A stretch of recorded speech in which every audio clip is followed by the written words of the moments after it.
Kumbaga dati, yung kami ng family ko, namumupaan lang. Tapos hindi ko rin expect na magkakaroon na rin kami, di ba?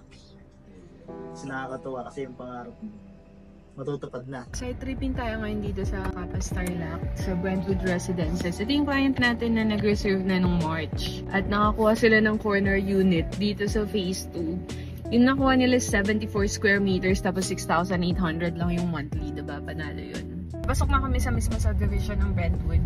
Dito marami nang nakatayo. Yung Phase 1 natin ready for occupancy na. Kasi nakuha kasi ni na client is sa Phase 2. So yung difference kasi nila, mas maliit lang yung nasa Phase 2. Pero mas mura naman siya. Papasilip ko sa inyo yung itsura sa loob ng subdivision. Steel siya. Ito, bakal ito. So, pwede nyo naman itong ipalitan.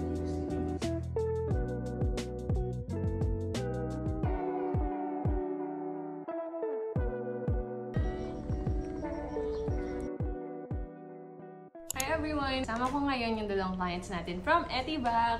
Yeah. Si Miss Joy and si Sir Jonel. Ayun, 1 year din kami naganap. Batangas, Laguna, Antipolo. Cavite. One time, na-scam na rin ako. Online. Natatandaan ko kasi kwento sa akin to ni Ang dami Sis na Joy. na-scam. Oo, na sis gusto ko lang makasiguro kasi nga yun na-scam na sila before. So, naiintindihan ko naman yun sa kanya sa part ng buyers. Kaya, I think sinend ko sa'yo lahat ng mga information na kakailanganin nila, diba? Before pa kayo mag-decide. Kasi diba dati takot ako. Tapos nang sinend na sa akin yung video. Yung mga video mo, pinanood ko. Chinek ko yung mga comment. Maganda yung review. Tapos ang dami naman nakabili. Lagi ko din ina-advise sa mga clients kasi to perform due diligence. Like, due diligence is yung responsibility ng mga buyers na i-check mabuti kung sino yung kausap natin, saan tayo kukuha ng property. Lalo na guys, we are talking about millions here, di ba? Chinek namin yung license, no?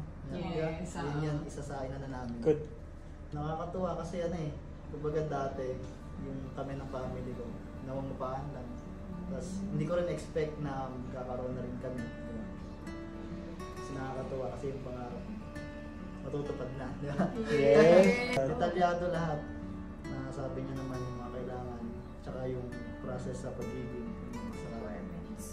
Oo, nasulat ang natatanong. Ano yung tip nyo sa mga katulad nyo na nangangarap din magkaroon ng sariling bahay in the future?